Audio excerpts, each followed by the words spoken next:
여러분은 자기를 위하여 또는 온 양떼를 위하여 삼가라. 성령이 그들 가운데 여러분을 감독자로 삼고 하나님이 자기 피로 사신 교회를 보살피게 하셨느니라. 아멘. 네, 복된 교회에서 함께 하나님의 말씀을 나눌 수 있게 되어 너무나도 감사합니다. 우리 함께 기도하고 말씀을 나누도록 하겠습니다. 하나님 아버지, 은혜와 사랑을 감사드립니다. 오늘 주님께서 허락하신 시간에 귀한 화성 예배당에서 우리가 함께 주님의 몸된 교회가 되어 주의 말씀을 나누고자 합니다. 하나님 아버지, 이 시간 주님께서 말씀하여 주시고 우리 마음 가운데 주님께서 주시는 은혜와 평강과 사랑이 충만할 수 있는 시간이 될 수 있도록 도와주시옵소서. 감사를 드리며 우리 주 예수 그리스도의 이름으로 기도드립니다. 아멘. 몇 년 전 저는 제가 그 당시 맡고 있었던 청년들과 수련회를 준비하며 필립 얀시라는 분의 교회, 나의 고민, 나의 사랑이라는 책을 읽고 있었습니다. 청년들과 교회에 대한 고민과 사랑을 나누었던 것이죠. 여러 이야기를 나누면서 교회를 생각할 때에 교회가 가지는 외면적인 것뿐만이 아니라 교회가 가지고 있는 본질적인 중요성에 대해 한번 생각해 보았습니다.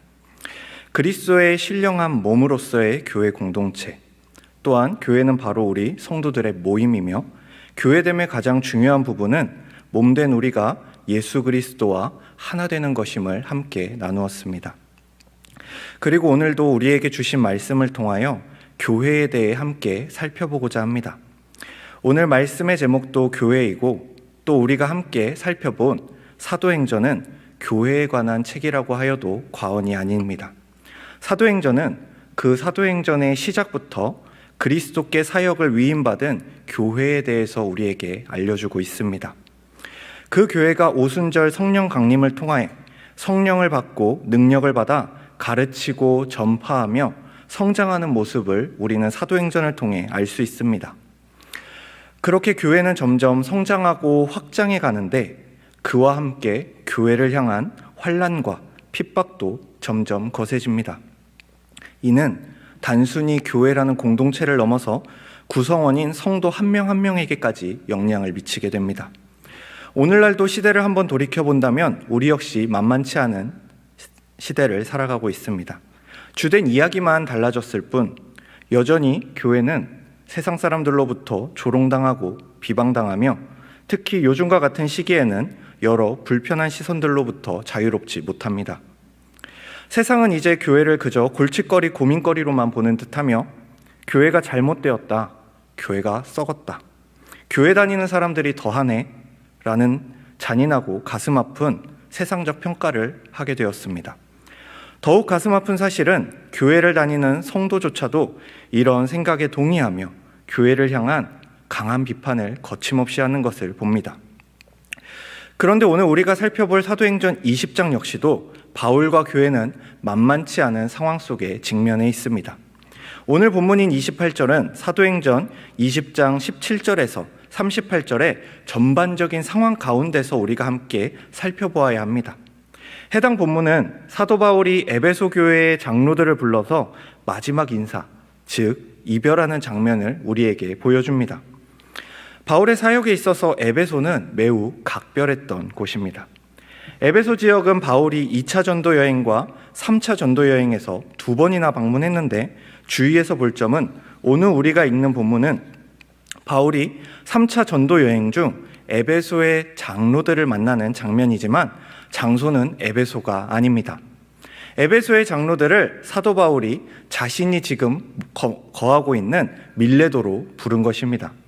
바울이 에베소의 장로들을 밀레도로 부르기 전 사도행전의 내용을 살펴보자면 사도행전 18장 22절에서 2차 전도 여행이 끝납니다. 그리고 이어서 바로 그 다음 절 18장 23절에서는 바울의 3차 전도 여행이 시작됩니다. 그리고 흥미롭게 갈라디아와 부르기아 땅을 다녔다고 하는데 이 땅의 넓이는 이렇게 간단하게 얘기할 수 있는 땅은 아닙니다. 우리나라 서울에서 부산까지 거리에 약 2배에 되는 거리를 이동한 것이죠. 이 정도의 거리를 전도하기 위해 다녔다면 분명 우리가 성경에서 볼 수는 없지만 분명 엄청난 이야기와 사건들이 많았을 것입니다. 그러나 성경은 우리에게 꼭 전달해야 되는 내용이 아니면 최대한 생략하는 것을 우리는 알 수 있습니다. 그렇기에 갈라디아와 부르기아 지방에서 다녔을 다소, 더베, 루스드라, 이고니온 등에 대해서는 성경에 언급이 되지 않습니다. 또한 사도행전 19장 8절에서는 석 달 동안 하나님 나라를 강론했다고 하고 10절에서는 2해 동안, 즉 2년 동안 강론했다라고 말합니다. 우리는 8절에서 10절까지 단 3절을 지나오는 동안 무려 27개월의 시간이 지나고 있다는 것을 놓치기 쉽습니다. 2년이 넘는 시간 동안이 단 3절 가운데 요약이 되어 있는 것이지요. 이 사실을 생각해 본다면 성경이 얼마나 과감한 책인지 우리는 알 수 있습니다. 무려 바울이, 우리가 알고 있는 그 바울 서신을 쓴 그 바울이 2년 넘게 사역한 시간도 철저하게 성경은 생략했습니다. 그리고 오늘 본문이 있는 20장에서는 마게도냐와 헬라 지방을 다녔다는 것을 아주 간략하게 우리에게 알려줍니다. 바다를 건너가서도 마게도냐에 얼마나 있었는지를 기록하지 않고 헬라에서는 약 3개월의 시간을 보냈다고 아주 간단하게 언급합니다. 우리는 이 헬라에서 보낸 약 3개월의 시간을 꼭 기억했으면 좋겠습니다. 20장 1절에서 배를 타고 마게도냐로 떠난 바울은 6절에서 다시 5절 만에 아시아 지방으로 돌아오게 됩니다. 여기서도 상당히 많은 생략이 있습니다. 이처럼 우리가 미처 인식하지 못한 그 시간들, 수많은 시간들을 생각해 보면 성경 본문에 나타나는 의미들이 우리에게 좀 더 생동감 있게 다가옵니다. 그리고 이러한 생략들을 보면서 우리는 우리가 읽는 성경 가운데, 즉 생략되지 않고 우리에게 지금 전해지고 있는 성경 말씀과 성경의 본문들이 얼마나 중요하고 강조되어야 하는지에 대해 생각해 보아야 합니다. 제가 이렇게 길게 성경의 생략에 대해 말씀드린 이유는 바로 오늘의 말씀이, 아니 성경 기록된 모든 말씀들은 우리에게 너무나도 소중하다는 것을 알려드리기 위해서입니다. 수천 년의 시간들 가운데 하나님이 우리에게 주시고자 하는 말씀들, 우리에게 꼭 기억하라고 선별해 주신 말씀들이기 때문입니다. 오늘의 말씀도 마찬가지입니다. 아시아 지방으로 오게 된 바울은 배를 통해 해안으로 밀레도까지 이동을 하게 되고 그 밀레도에서 자신이 너무나도 사랑하는 에베소 교회 장로들을 부르게 됩니다. 이것이 바로 오늘 본문의 배경입니다. 바울의 수년을 단 몇 절로 생략하는 성경에서 약 21절에 걸쳐서 바울과 에베소 장로들과의 만남을 우리에게 아주 자세하게 보여주고 있는 것이지요. 에베소는 바울이 있는 밀레도에서 약 50km 정도 떨어져 있는 지역이었습니다. 그러나 성경은 얼마나 멀리서 그들이 차도 없이, 배도 없이, 비행기도 없이 수고해서 왔는지 관심이 없습니다. 다만 그렇게 만난 그들이 하는 이야기에 관심을 가지고 있습니다. 18절에서 21절에는 바울 자신이 에베소에서 어떠한 마음으로, 어떠한 모습으로 사역했는지에 대해서 장로들에게 말을 합니다. 그는 자신의 사역을 담담히 요약하는데 자신은 겸손과 눈물로, 그리고 시험에 인내하고 주를 섬김으로, 사람을 가리지 않고 복음을 전함과 믿음을 증언함으로 사역을 감당했다라고 말합니다. 이것만 보더라도 그의 에베소 사역은 결코 쉽지 않았음을 우리는 생각해 볼 수 있습니다. 교회 사역에 기쁘고 즐거운 일만 있었던 것은 아니었습니다. 그리고 이어서 22절과 24절은 자신이 이제 감당해야 하는 일에 대하여 설명하는데 그 일이라는 것이 성령에 매여서 성령의 이끄심에 따라서 예루살렘으로 향한다는 것입니다. 성령께서 알려주신 내용, 즉 자신이 예루살렘에서 겪게 될 일들은 결박과 환난이라는 것입니다. 기쁘고 즐거운 일이 있어서 가는 것이 아니라 결박과 환난을 당하기 위해 지금 예루살렘으로 가게 된다는 것을 말하고 있는 것이지요.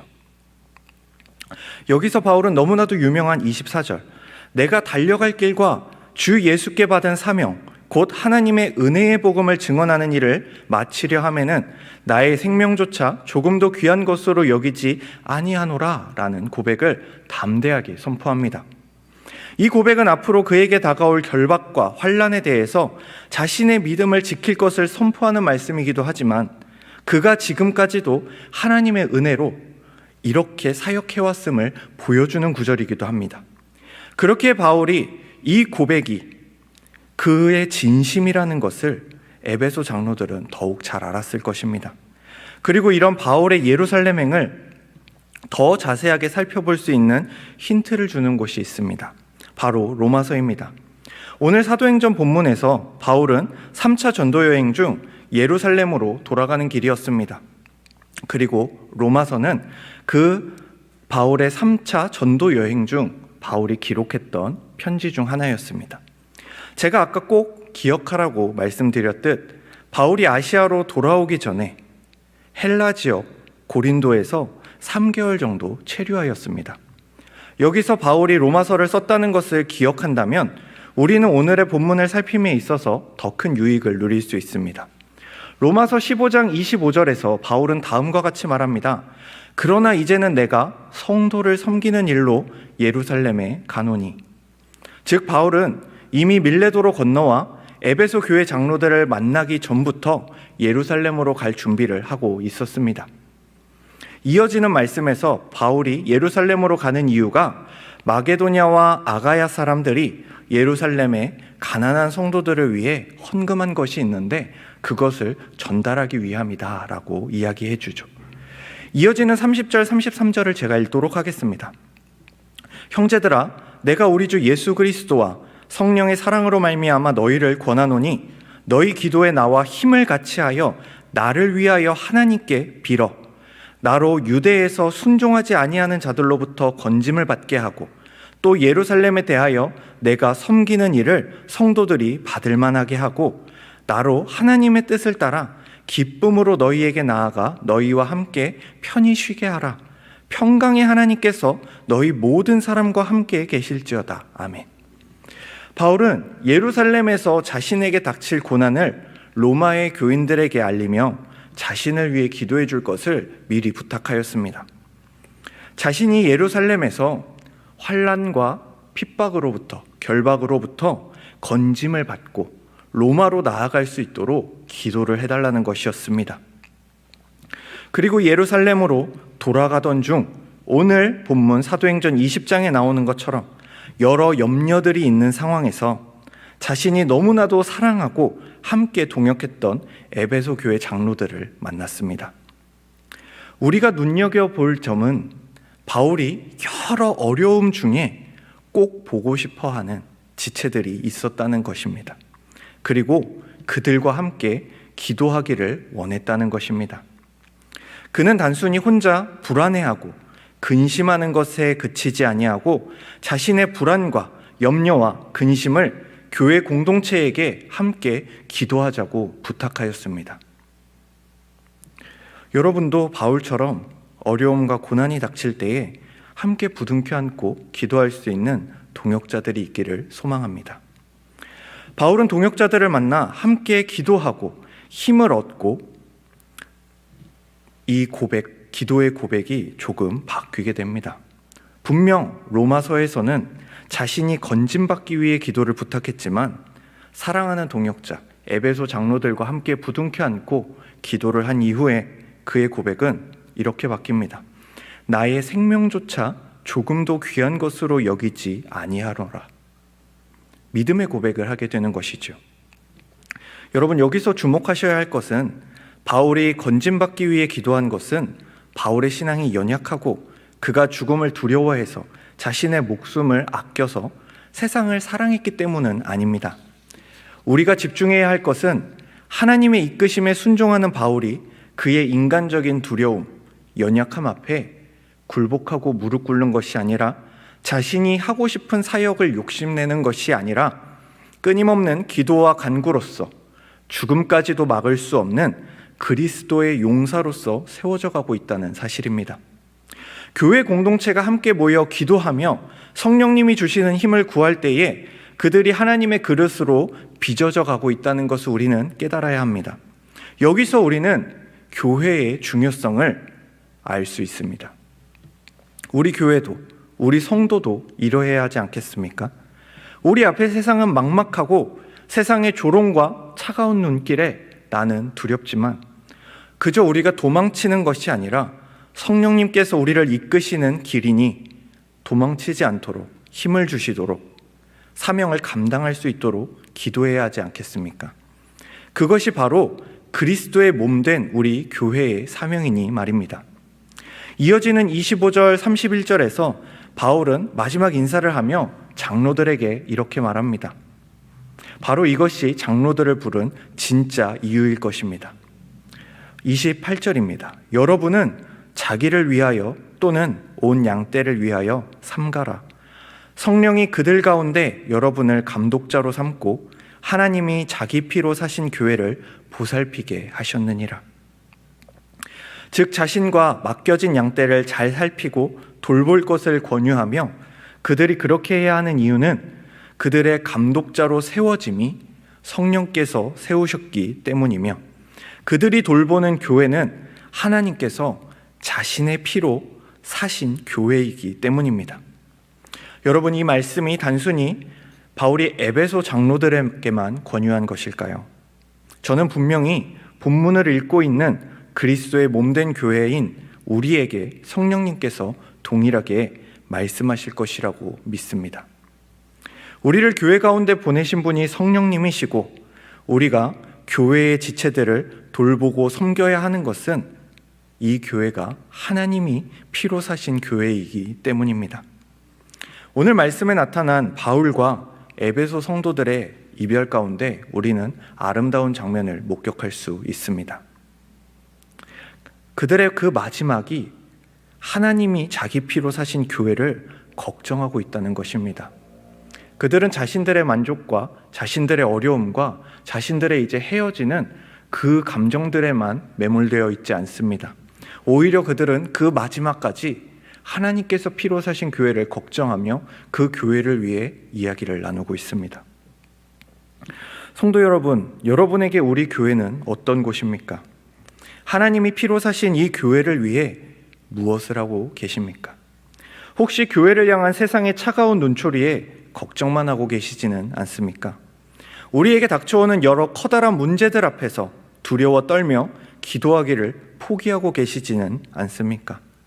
내가 처한 상황과 여건들 때문에 하나님이 피로 사신 교회를 보살피는 것을 놓치고 계신 것은 아닙니까? 교회와 성도는 언제나 세상으로부터 미움을 받고 조롱을 받습니다. 왜냐하면 우리는 세상에 속한 자들이 아니기 때문입니다. 그렇게 예수님은 요한복음 15장 18절 19절에서 이렇게 말씀하십니다. 세상이 너희를 미워하면 너희보다 먼저 나를 미워한 줄을 알라.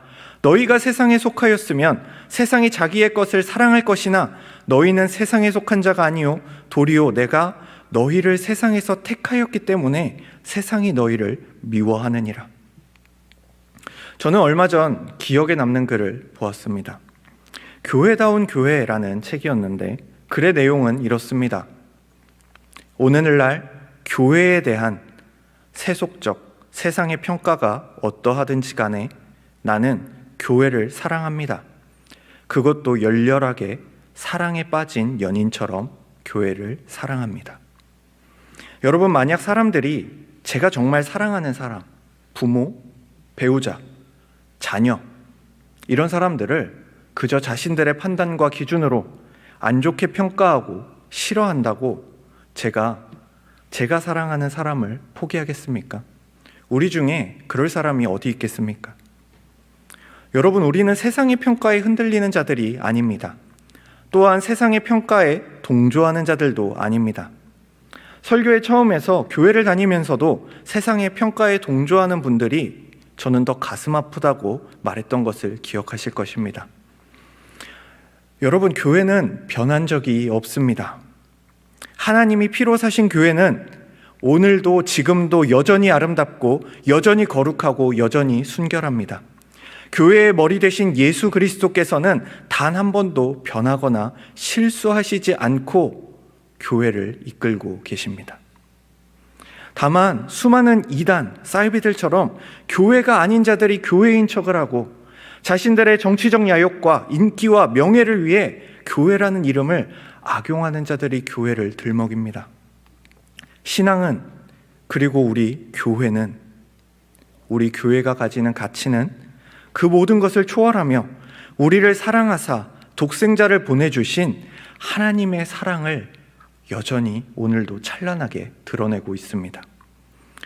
그런데 이토록 귀한 교회에 사도 바울이 이야기하듯 그는 자신이 떠난 후에는 반드시 사나운 이리가 들어와서 교회를 어지럽힐 것이며 진리를 왜곡하고 제자들을 끌어보려는 자들이 생길 것을 경고합니다. 그렇기에 장로들이 기억해야 할 것은 바울이 3년을 밤낮으로 쉬지 않고 눈물로 각 사람을 훈계하고 교훈한 것을 기억하라고 말합니다. 32절과 35절에서는 진정 마지막으로 바울의 그들을 향한 기도와 자신이 교회를 섬길 때에 어떻게 섬겼는지를 다시 한번 상기시킵니다. 재물을 탐하지 않았고 자신의 일행의 필요는 자신이 채웠다고, 악한 자들을 도왔다고 말합니다. 바울과 에베소 성도들은 그 마지막 만남까지 하나님이 자기 피로 사신 교회를 걱정합니다. 자신들의 앞에 닥친 환난과 핍박이 있음에도 그들은 교회가 바르게 세워질 수 있기를 소망하는데 이는 교회를 사랑하는 마음 때문이었습니다. 하나님께서 독생자 예수 그리스도를 이 땅에 보내시고 십자가에 달려 피를 흘리시고 죽으심은 바로 이 교회를 위한 것이었으며 교회에 지체된 우리를 위한 것이었습니다. 고린도전서 12장 27절의 말씀처럼 너희는 그리스도의 몸이요 지체의 각 부분이라는 사실 때문입니다. 그렇기에 우리는 오늘날 세상의 평가가 어떠하든 상관없이 교회를 사랑해야 합니다. 우리가 정말 예수 그리스도를 사랑한다면 교회를 사랑해야 합니다. 에베소서 5장 25절은 다음과 같이 말합니다. 남편들아 아내 사랑하기를 그리스도께서 교회를 사랑하시고 그 교회를 위하여 자신을 주심같이 하라는 말씀처럼 예수 그리스도께 자신을 다 주시며 사랑하신 교회를 우리가 어떻게 사랑하지 않을 수 있겠습니까? 말씀을 맺겠습니다. 물론 우리의 시대와 상황은 여전히 힘들고 어렵습니다. 우리가 어떠한 설교나 이야기 한번 듣는다고 해서 우리의 삶의 방식이 쉽게 바뀌지도 않고 또한 세상이 바뀌어주지도 않습니다. 그러나 그러한 이유들이 우리가 교회를 사랑하는 것을 소홀히 할 수 있는 이유와 핑계가 될 수는 없습니다. 하나님께서 독생자 예수를 보내셔서 죽이시고 피를 흘리기까지 사랑하셨던 그 교회를 사랑함에 있어서 우리가 핑계할 수 있는 것은 없는 것입니다. 하나님께서 단 하루도 우리를 사랑하시지 않는 날이 없듯이 우리도 날마다 교회를 사랑하며 지키고 보살펴야 합니다. 사도행전 20장 마지막인 36절에서 38절에서 바울은 사랑하는 동역자들과 정말 마지막 작별 인사를 합니다. 이 말을 한 후 무릎을 꿇고 그 모든 사람들과 함께 기도하니 다 크게 울며 바울의 목을 안고 입을 맞추고 다시 그 얼굴을 보지 못하리라 한 말로 말미암아 더욱 근심하고 배에까지 그를 전송하니라. 이 본문을 통해 우리는 이 땅을 살아가는 성도들의 모습을 분명하게 확인할 수 있습니다. 힘들고 슬프고 함께 울어야 될 때가 있습니다. 또한 서로에 대한 그리움이 사무칠 때가 있고 그런 상황 속에서도 세상은 여전히 우리를 가만두지 않을 것입니다. 그러나 예수님께서 요한복음 16장 33절에서 이것을 너희에게 이르는 것은 너희로 내 안에서 평안을 누리게 하려 함이라. 세상에서는 너희가 환난을 당하나 담대하라. 내가 세상을 이기었노라 말씀하신 것처럼 우리도 이제 주님의 몸된 교회 안에서 담대하게 세상을 이겨내야 하지 않겠습니까? 이를 위해 하나님께서는 우리를 교회로 부르시고 한 몸을 이루게 하셨습니다. 우리 역시 그리스도 예수 안에서 그분이 모으신 이 교회 안에서, 성도의 교제 안에서, 우리 하나님께서 피로 사신 사랑하는 교회 안에서 함께 동역하고 사랑하며 기도하며 세상이 감당치 못하는 그리스도의 교회로 살아내는 우리가 되기를 소망합니다. 함께 기도하겠습니다. 하나님 아버지, 은혜와 사랑을 감사드립니다. 주님의 귀한 교회 가운데 불러주시고 함께 주의 말씀을 나누게 하시니 감사를 드립니다. 오늘의 말씀을 통하여 하나님께서 이 교회를 얼마나 사랑하시는지, 또한 우리가 그 교회를 얼마나 사랑하기를 바라시는지에 대해 생각하고 또한 교회를 사랑하는 우리 모두가 될 수 있도록 도와주시옵소서. 하나님 아버지, 세상은 여전히 우리를 좋지 않게 보고 우리를 싫어하고 우리를 핍박하지만 이미 그 세상을 이기신 우리 주 예수 그리스도를 의지하며 또한 주님께서 우리를 보호하시고 양육하시고 기르시기 위해 모이게 하신 이 교회 안에서 세상을 담대히 이겨내는 우리 모든 성도들이 될 수 있도록 도와주시옵소서. 감사를 드리며 우리 주 예수 그리스도의 이름으로 기도드립니다. 아멘.